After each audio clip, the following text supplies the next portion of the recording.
આજે તો હતો વ્લોગનો ત્રીજો દિવસ. તો બધાને ગુડ મોર્નિંગ અને જય માતાજી. જે આપણે જવાનું હતું કારખાને, પછી નીકળી ગયા આપણે કારખાને જવા માટે. આપણે પહોંચી ગયા વાંકાનેર ટોલ ગેટે.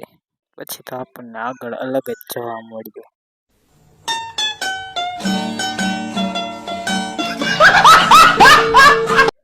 તો આ ચોકડી આગળ શંકર ભગવાન બાઇક લઈને જતા હતા.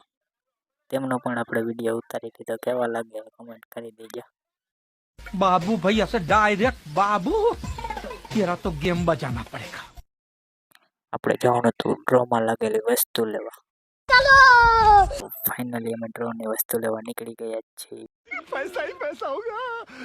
પછી તો આપણે પૂગી ગયા આપણી હોસ્ટેલે, જ્યાં આપણે પહેલા ભણતા હતા. કોણ કોણ આ હોસ્ટેલમાં આવેલું એ કોમેન્ટ કરી દેજો. તો ડ્રોમમાંથી આપણે વસ્તુ લઈ લીધી છે અને પ્રકાશ આની બાજુ બનાવે છે માવો.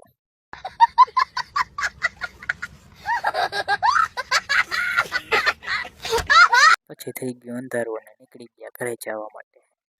અહીંયા તો ફૂલ ખતરનાક રસ્તો હતો. પછી આપણે પૂગી ગયા પ્રકાશના ઘરે. આની બાજુ પ્રકાશ બેઠો છે અને આની બાજુ ભાઈ બેઠો છે. તો આ વ્લોગમાં આટલું જ. મળશું આપણે નવા વ્લોગમાં. ત્યાં સુધી લાઈક, શેર અને સબસ્ક્રાઈબ અને ફોલો કરવાનું ભૂલતા નહીં.